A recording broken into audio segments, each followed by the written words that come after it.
Happy Tuesday, everyone. Thank you very much for joining us on this edition of Africa Good Morning. We are broadcasting the news making headlines across Africa, and my name is Aina Raiza Koyo alongside Glenora Shipura. Now, I'm quite excited about today. Today is World Yoga Day. Now, yoga's health benefits have been known to humankind for thousands of years. This ancient practice involves physical poses, deep breathing, concentration that provide a whole host of physical, mental, spiritual, and emotional benefits. Now, when practiced properly, yoga can help to improve flexibility, balance, and posture, build muscle strength, increase blood flow, boost immunity, regulate blood pressure, and learn to focus and promote better sleep. Now, that's just to name but a few of the ways that yoga can make a person's life better. Now, let's take a look at this video on Yoga Day.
Welcome back, and thank you very much for choosing us. In our top stories, Sudan hospital patient killed amid a protest against military rule.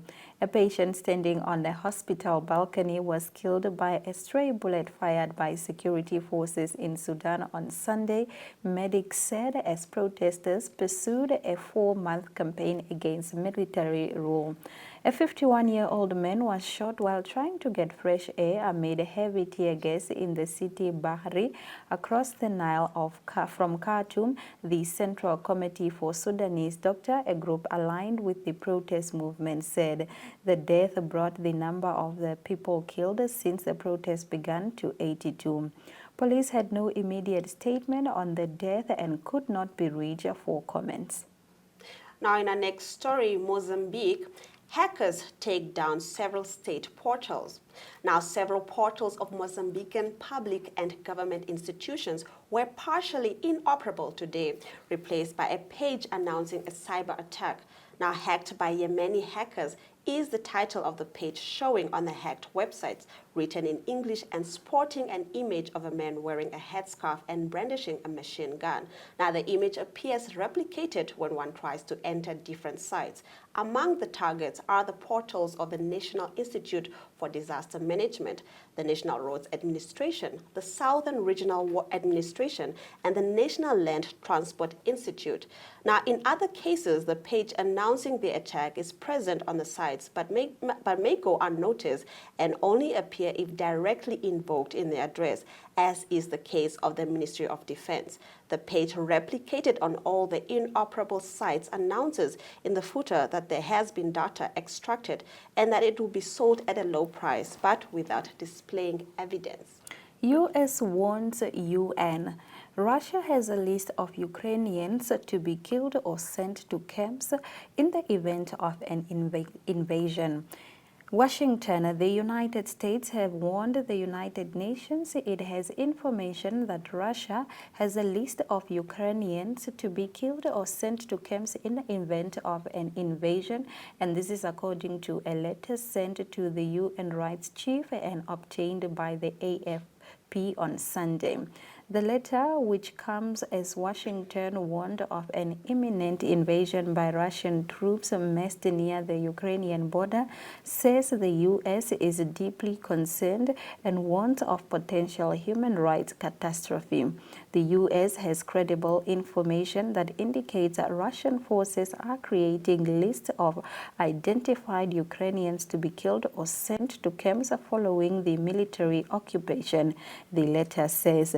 The message addressed to the UN High Commissioner for Human Rights, Michelle Bachelet, say, "We also have credible information that Russian forces will likely use lethal measure to disperse peaceful protests or otherwise counter peaceful exercises of perceived resistance from civilian populations."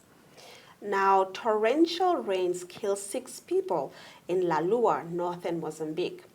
At least 6 people died on Friday when they were swept away by floods in the northern Mozambique after torrential rains caused rivers to overflow, the authorities announced this Monday. Now, the 6 victims were trying to cross water courses in the district of La Lua, which is bordered by the Lurio River in Nampula province, about 2,000 kilometers north of the capital, Maputo District Administrator Alfredo Matata said, quoted by Radio Mozambique. Now, in an effort to prevent further accidents, authorities have banned all waterway crossings for 5 days. In Maputo province, in the south of the country, the rain caused flooding between Mashabu and the village of Manhika, forcing inhabitants the use of an alternative 180 kilometers connection in place of the usual 60-kilometer journey. In our next story, Mali's workers feel the squeeze as sanctions take hold. The economic community of West African states meant to send a powerful message to Mali's military leader when it imposed sanctions after the junta delayed plans to hold elections on February following 2 coups. But workers, many of whom have so far supported the junta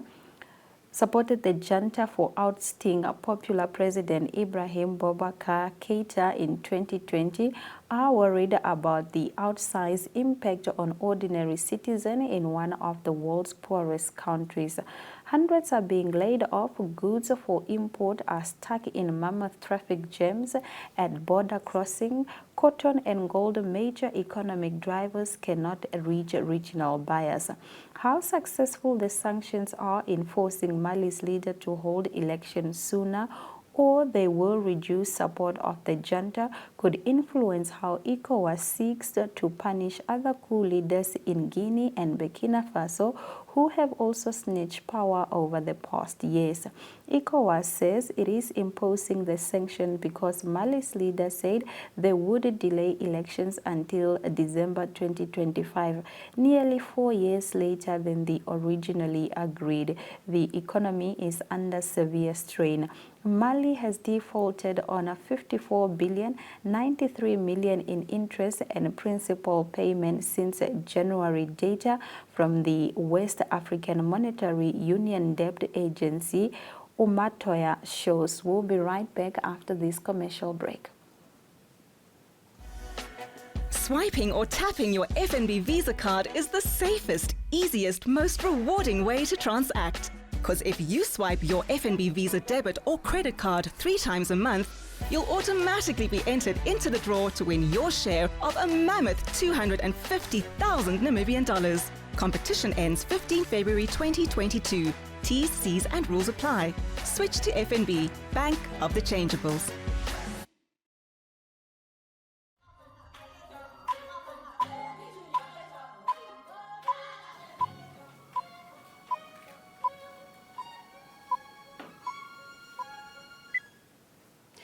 Welcome back to Africa Good Morning.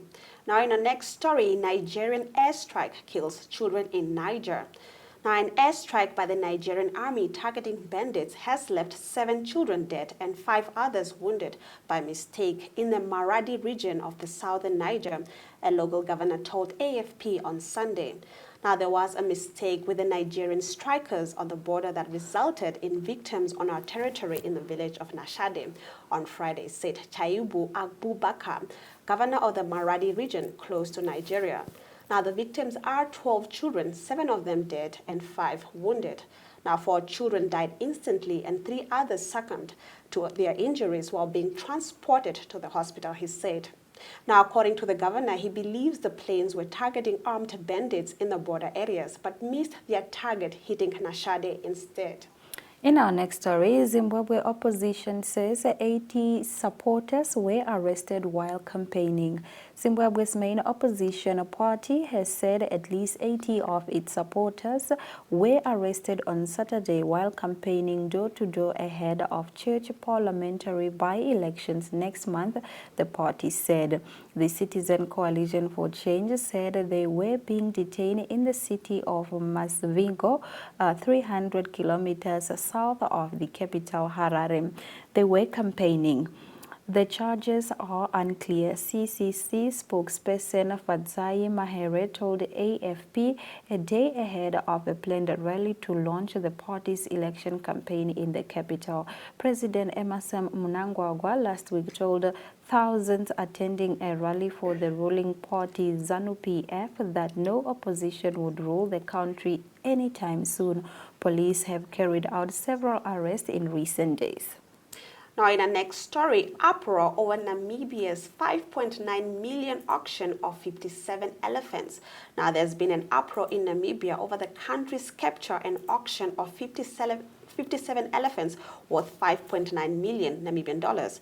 Now, in a statement, the country's Ministry of Environment, Forestry and Tourism said the elephants were successfully sold on an auction, and now authorities are charged with their capture. Now, the ministry is currently busy with the capturing of the 57 elephants that were successfully sold on the auction. At a total of 37 elephants have already been captured, consisting of 15 to remain in Namibia and 22 to be exported to a destination to be announced at the end of the tender process, the office said in a statement. Now, it's been speculated that the elephants were sold to China, but the government has denied that the animals were bought by the Chinese dealers. Now, one of the identified buyers was the local Namkuse Foundation Wildlife Sanctuary, which bought 15 of the wild animals that are in the Omashete and Erongo regions. Now, the ministry said it was yet to capture at least 20 of the elephants because it awaits permits from the Convention on International Trade in Endangered Species, a multilateral treaty to protect endangered plants and animals from the receiving country. However, a campaign has since been launched on change.org, a petition website against the sale of the elephants. The petition, which had over 7,100 digital signatures by 2 p.m. on Monday, was started by a group based in Germany called Pragmatic Alternatives to Trophy Hunting. In our next story, in Senegal, protesters demand tougher laws against same-sex activities. Thousands of people demonstrated Sunday in Dakar to demand a strengthening of the repression of homosexuality in Senegal after recent rejection by the parliament of a text hardening the laws on the matter, noted a journalist of the AFP. Several banners and signs hostile to homosexuality were held up by demonstrators, amongst whom were many young people from other parts of the country. The demonstration was organized to call of the collective and Semjigo, composed of Muslim associations. Members of parliament supporting the proposed law to crack down on homosexuality, which was rejected by parliament in January. Politicians, members of the civil society participated in a demonstration which was marshaled without incident by law enforcement officials. Now, in the next story, exam paper theft cost over 15 million Namibian dollars. Now, subsequent to the theft of some national examination papers last year, the Education Ministry had to pool additional resources to the cost of over 15 million Namibian dollars to rerun the examinations and to ensure timely release of results as initially planned. Now, the amount excludes costs at the national level and other expenses of the 14 regional education directorates. Now, speaking at the Grade 11 ordinary level results announcement on Friday, the Education Minister, Anna Kahipondoka, said this has been made possible by increasing the number of markers and reducing the marking days in order to meet the set due date.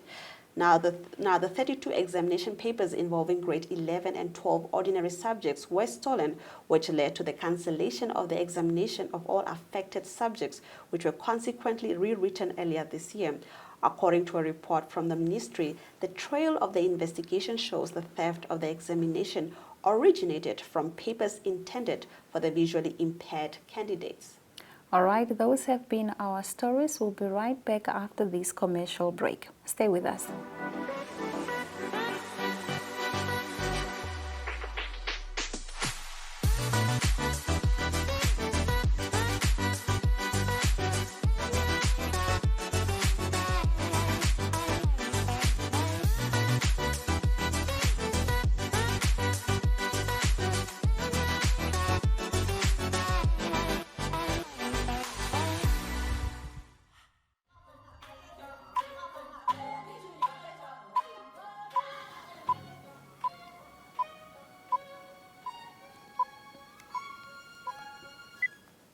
Welcome back to Africa Good Morning. The International Air Transport Association last week released data showing growing momentum in the recovery of air travel as restrictions are lifted. To tell us more about this, we have Lyndon Burns, who is the advisor to IATA in Sub-Saharan area. Good morning, Lyndon. How are you? Hi, good morning, and good morning to all the viewers this morning. Thanks for having me. All right, the International Air Transport reported a sharp 11 percentage point increase for international tickets sold in recent weeks. That is in proportion to the 2019 sales. Please tell us more about this development. Sure, so let's just put that into context. Before COVID, the global airline industry was carrying about 4 billion passengers a year. And 95% of that traffic was wiped out overnight when governments imposed the lockdowns in March 2020. And since then, we've seen very painfully slow steps towards recovery and some setbacks as well, like the second and third waves, as well as the unnecessarily draconian responses to the discovery of Omicron.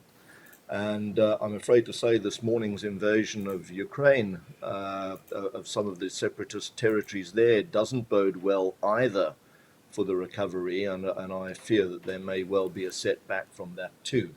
But we'll come to that in a minute. The domestic markets are where the recovery is being led. Regional and long-haul international or intercontinental travel is still very far below what it was in 2019.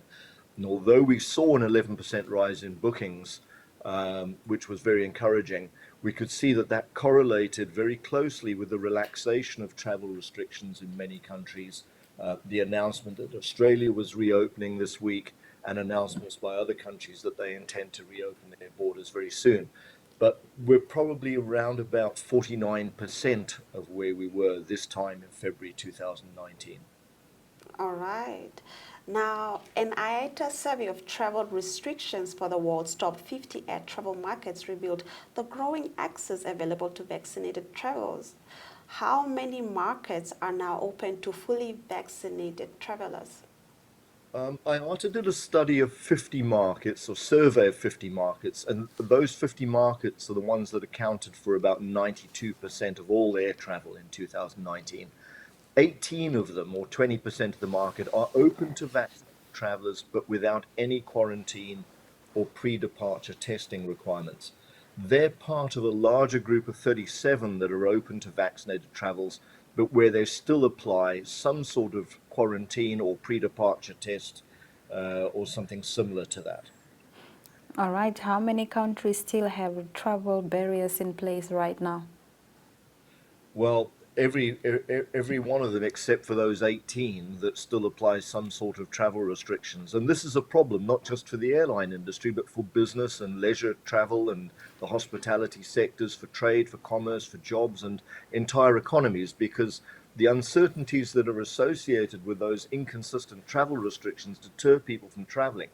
So as a result, we're seeing that people are changing their behavior towards air travel. They're making bookings now only 1 or 2 days ahead of travel instead of weeks or months ahead like they used to. And this is depriving airlines of cash flow that they need to sustain their operations. Now, I know it's speculative, but how long do you think it will take before international air travel will be back on level where it was in 2019 before COVID-19? Yeah, sure. Look, the simple answer is the sooner and quicker countries achieve sufficiently high vaccination rates, the sooner their governments will relax and withdraw the travel restrictions. And when that happens, we'll see quite a rapid pickup of air travel. And we've seen this now in that survey of the 50 countries. In reality, it'll take 2 to 3 years to recover to pre-COVID levels. Let's not forget, though, that filling aircraft with passengers is relatively easy, and it doesn't necessarily translate into profitable airlines.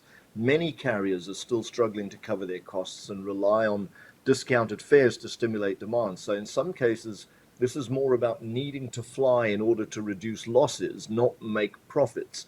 And then there are external factors that delay or threaten to delay the recovery. As I alluded to before, the invasion this morning of the Ukrainian territories by Russia, well, that has already fueled a huge spike in the oil price and the jet fuel price. So geopolitical uncertainties, as well as the transition to alternative green energy, that's a huge cost that's involved with that. And all of those costs have to be borne by the airlines, and they will be forced to recover some of those by increasing fares and cargo rates. So there'll be ripple effects right throughout the economy. And then closer to home for countries like Namibia and its sub-Saharan neighbors, South Africa's transport minister's failure to appoint a new International Air Services Council is also creating another problem. It means that no new applications can be processed for airlines that want to serve more destinations beyond South Africa, for example, Windhoek or Walfish Bay, more frequently. Instead, the route licenses that were held by SAA and SA Express are now lying dormant and unutilized. So for travelers in places like Namibia, this means less competition or choice. It also acts as a handbrake on the recovery and growth of the Namibian economy and the other economies in the SADC region. And it's holding them hostage, especially those countries that don't have their own airlines. And one would really hope that the Namibian government, and I do hope that there are government officials listening this morning, that they're applying pressure on South Africa to urgently address this.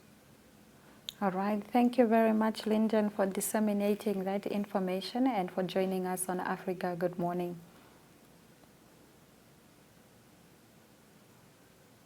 All right, we'll be right back after this commercial break with Agweto Craig, who is speaking to the chairperson of the Electoral Commission of Namibia, Elise Ngikumbwe, who opened a consultation with political party representatives for the other selected stakeholders. We'll be right back.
Welcome back to Africa Good Morning.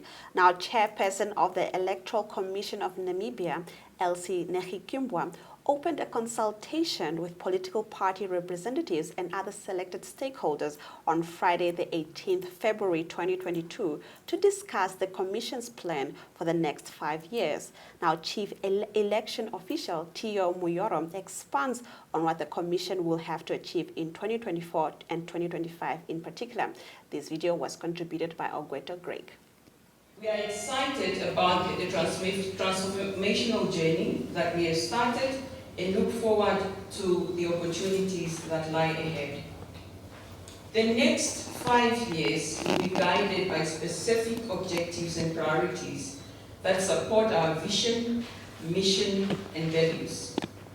At the same time, the Namibian electorate can continue to rely on us to conduct elections in an efficient, fair, and impartial manner, providing professional, non-partisan services in keeping with established democratic principles. To achieve our vision, we will focus on optimizing our operations, developing our staff while improving the service delivery and the delivery of elections. Our strategic priorities or key focus areas for 2022 to 2027 strategic plan comprise of the following areas: legislative amendments to the Electoral Act, Act number 5 of 2014, institutional independence to enhance operational efficiency, good corporate governance, improved electoral management processes, effective institutional planning, effective public outreach programs, effective administration and communication, digital innovation, research and publications, security management, and data protection. In establishing these priorities, we understand our responsibilities and the trust that Namibians have placed in us, and we will continue to respond to the changing needs and expectations of our stakeholders while ensuring that our processes foster inclusiveness. We are committed to providing the electorate with opportunities to exercise their right to vote independently and confidently. This session has therefore brought us together as key players in the electoral process and is aimed at soliciting your recommendations on how ECN should operate in order to create value and improve the administration of elections for the next 5 years. We are aware that decision makers should have access to information about factors that influence organizational goals, objectives, and develop plans based on this information. As stakeholders in the electoral process, many of you make decisions that affect the democratic process. Hence, we are obliged to give you information that will enable you to assist us with planning for the future. The Commission considers inputs from stakeholders as critical and relevant to the implementation of this plan, and by extension, the sustenance of our democratic culture. For today's meeting, we'll provide you with insights into the strategic objectives, all focus areas, the challenges encountered, what was achieved, and what we set out to do. It is difficult to have absolute agreement on all issues, but we can make the greatest effort in trying to ensure that key concerns and important suggestions are documented and considered. The new strategic plan basically covers a period when you look ahead at the next 5 years, in which the Electoral Commission would be seized with a number of important national projects in as far as elections are concerned.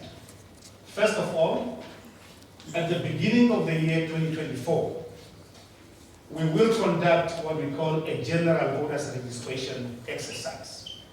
What that means is that we basically discard the current national voters register with a view to re-register all eligible Namibians afresh so that people can receive new voters cards and basically so that we can build a new national voters register. It is important to do that because it's what the Electoral Act says. At intervals of every 10 years, you basically discard the national voters register and you build a new one for the next 10 years. So it's a very important agenda item on the program of the Commission in the context of the new plan that we have shared with you. Second to that, obviously, during the same year, towards the end of the year 2024, we will have our next round of presidential and National Assembly elections, followed by the next round of regional and local authority elections in the year 2025, towards the end of that particular year. but also we would be conducting by-elections here and there. Now, it's important to mention to you that these key national programs and activities that I'm mentioning here would not be the only programs or activities that the Commission would be busy with. Obviously, there are many, many other programs and activities that we would be engaged in terms of building the institution, capacity building of the staff members, reviewing and basically re-engineering our business processes where necessary, and many, many, many other things that we do. Welcome back to Africa Good Morning. We will be crossing over to Talen Gore, who is going to be disseminating information of what is happening in Zimbabwe. Talen, are you there? How are you? Good morning, Aina. Good morning, Glenora. I'm all right. How are you doing? We are fantastic now. The government is on a collision course with Human Rights Group and its workers after saying its unvaccinated workers could not receive salaries. Please tell us about this. Public Service Commission Secretary Jonathan Mutaunashe said members not vaccinated should be barred from the workplace and should not be paid whilst they are barred. Any member that is not fully vaccinated without a reasonable excuse shall be subject to disciplinary proceedings. However, civil servants unions said Zimbabwe had no laws that compel people to undergo compulsory vaccinations and that government had an obligation to respect the rights of its workers and they should not force people to be vaccinated. However, the World Health Organization has also weighed in and said that mandatory vaccination should only be considered after all measures to encourage voluntary inoculation had failed. So we have seen since that people are being forced, especially civil servants, they're being forced to be vaccinated so that they can go to work and that they can receive their salaries. Failure to get vaccinated, one will not receive his or her salary and they shall be barred from the workplaces. All right. Now, Vice President Constantino Chiwenga yesterday threatened black market money traders with long jail terms and declared that the country will not re-dollarize despite a sharp weakening of the Zim dollar. Can you tell us more?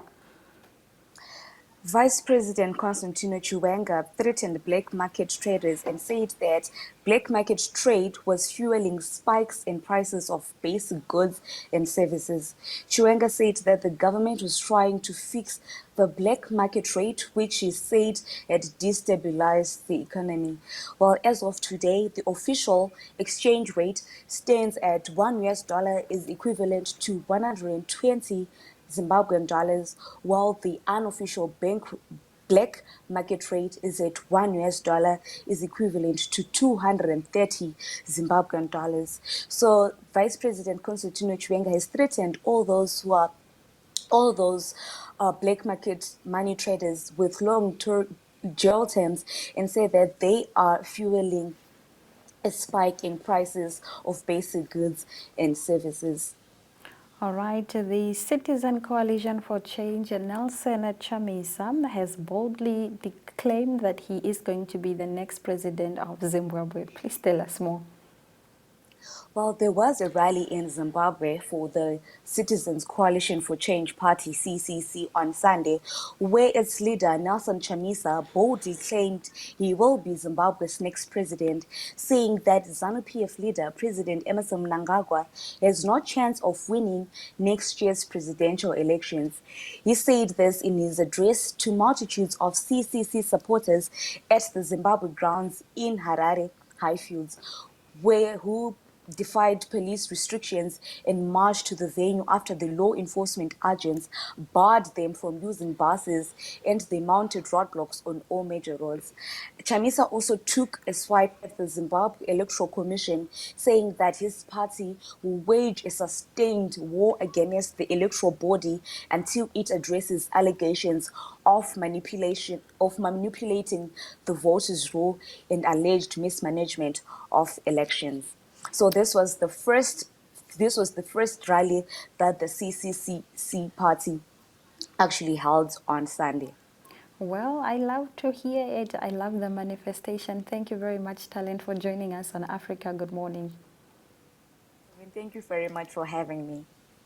All right, coming up right after the weather is your economic news. Stay with us.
Swiping or tapping your FNB Visa card is the safest, easiest, most rewarding way to transact. Because if you swipe your FNB Visa debit or credit card 3 times a month, you'll automatically be entered into the draw to win your share of a mammoth 250,000 Namibian dollars. Competition ends 15 February 2022.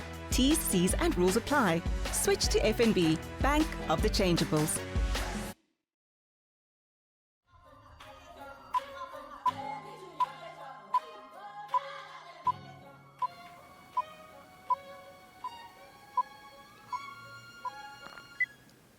Thank you for staying with Africa Good Morning. Now let's take a look at our economic news.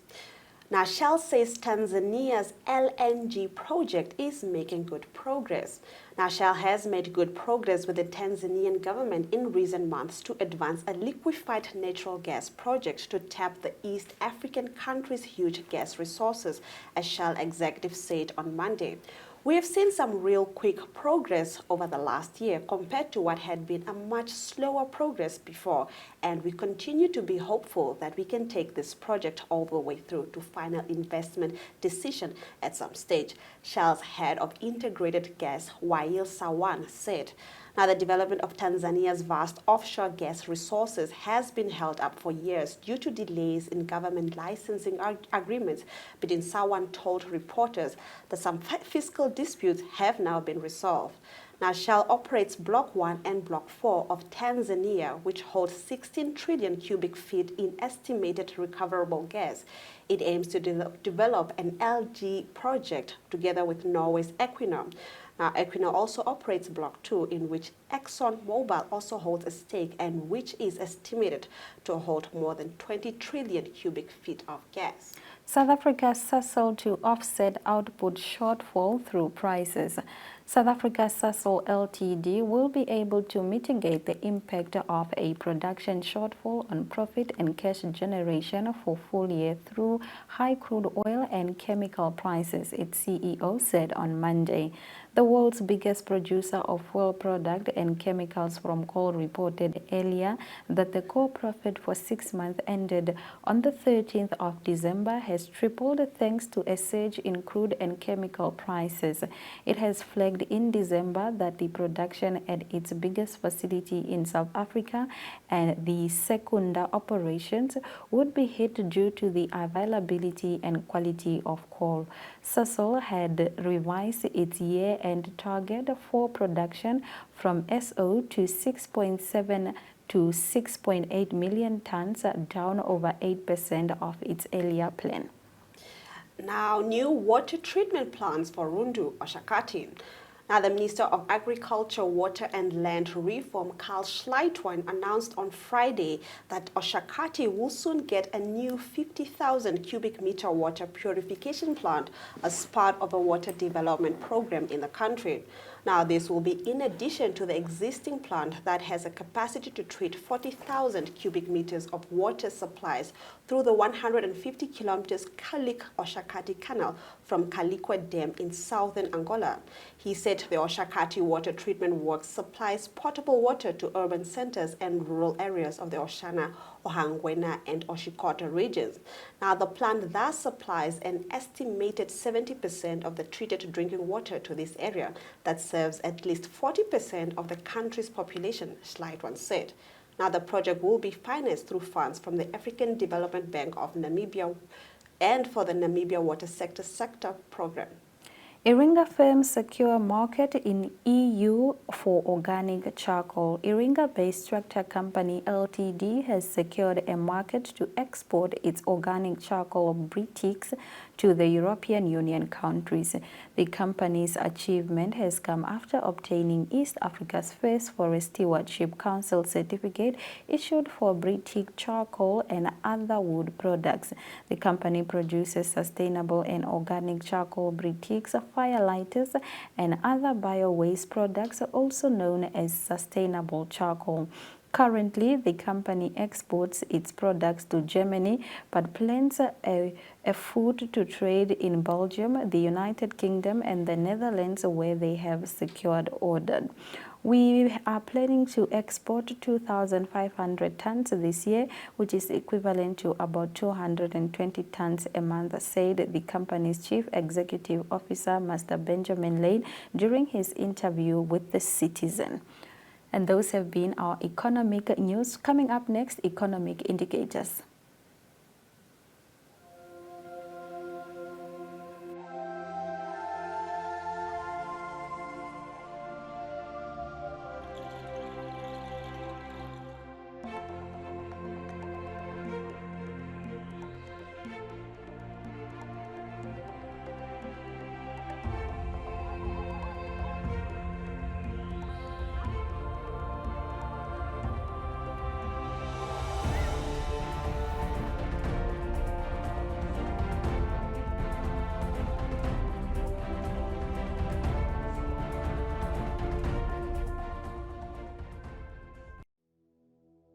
Have you received a loan from NSFAF?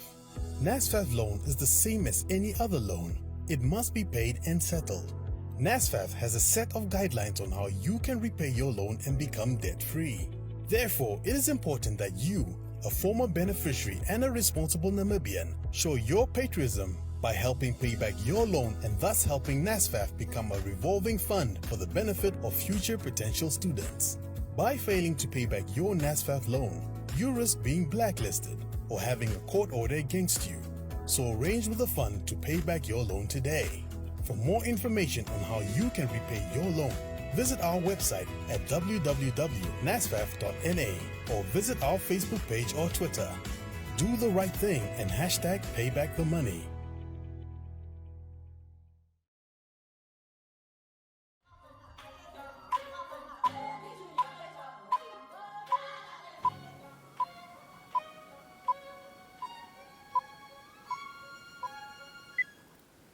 Thank you for staying with Africa Good Morning. Now on to our sports news. We are over in South Africa watching what Ari Hochart has compiled for us. Good day everyone, it's time for international sport and we start off with the Winter Olympic Games, the 24th Winter Olympic Games in Beijing in China. It concluded and 3,000 athletes competed over 16 days. That was in 109 events over 15 disciplines. A very successful Winter Olympic Games in Beijing in China. There was some controversy, some challenges, but it was all went well. And there was a message from the IOC, the International Olympic Committee President, Mr. Thomas Bach, and that was in the closing ceremony. And he said he challenged world leaders, and he said that the world leaders can look at the example set by the athletes related to solidarity and peace. And that is probably referring to the tense situation at the moment between the Ukraine and Russia. But so the flame was extinguished, and the next Olympic Games will be in Milan Cortina. That will be in 2016. And just looking back at the medals real quickly, it was Norway that was the most successful in this Winter Olympics, the 24th Winter Olympics. Norway achieved 37 medals, of which 16 was gold. And then in second place was Germany. They've achieved 27 medals, and 12 was gold. And then the host, China, did well. They achieved the third best in that category with 15 medals in total, of which 9 was gold. Now on to some rugby news. It is the Six Nations, the Heineken Six Nations, that will continue this coming weekend. And news from the England camp is they will have Manu Tuilagi, the strong centre from he's Samoan born. He will be back in action again for England. He's available. He was injured for the first 2 games. And England will host Wales in this coming Saturday. Another big game this Saturday will be Scotland that will host France. And then on Sunday it will be Ireland that will play against Italy. Let's continue with some cricket news here on international sport, and it's India Cricket that confirmed Rohit Sharma as their test captain, and he will replace Virat Kohli that stepped down after the South African tour, where South African Proteas won the series by 2 tests to 1. So Rohit Sharma, very experienced. He's already the captain of the 50-over team and also the 20-overs Indian team, and he's made his debut for the Indian test team already in 2013. He's 34 years old, and he already played 43 tests. On to some motor racing news, Formula 1 motor racing news, and Mercedes-Benz confirmed that Lewis Hamilton and George Russell will be in the drivers driving for Mercedes-Benz in the 2022 season. That was highly expected, but there was some uncertainty about Lewis Hamilton if he will continue after the disappointing end of the previous season. But Lewis Hamilton confirmed to be racing, and he's going to try and win a record 8th world title, and that at the moment is shared with Michael Schumacher. And to conclude the international sport, we go to some cycling news, and there's a big cycling event. It's a United Arab Emirates, the UAE Cycle Tour, that's currently taking place. The first stage was over 184 kilometers, and it was the Belgium Jasper Philipsen that won that stage. It was a very competitive stage that went to the sprints. Lots of high-profile cyclists that's in this tour, so it was a great one. His first ever stage one in the UAE Cycle Tour. That was Jasper Philipsen that won in 4 hours and 42 minutes. Just behind him was Sam Bennett, and he's from Ireland in second place, and then Elia Viviani, he is from Italy, that he was in third place. The third stage will be in and around Abu Dhabi, the third stage of the UAE Cycle Tour, and that will be over 176 kilometers. So with that, I conclude the international sport for today. Have a great day, everyone, and we talk again tomorrow. Goodbye.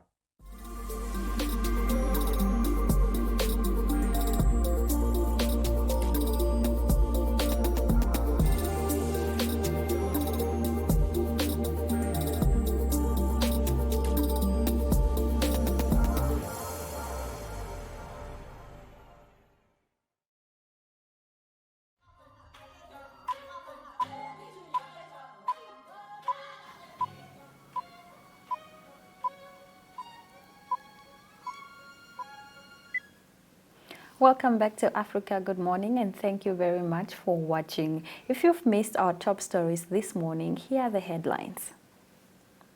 Sudan hospital patient killed amid protest against military rule. In Mozambique, hackers take down several state portals. U.S. warns the United Nations that Russia has a list of Ukrainians to be killed or sent to camps in the event of invasion.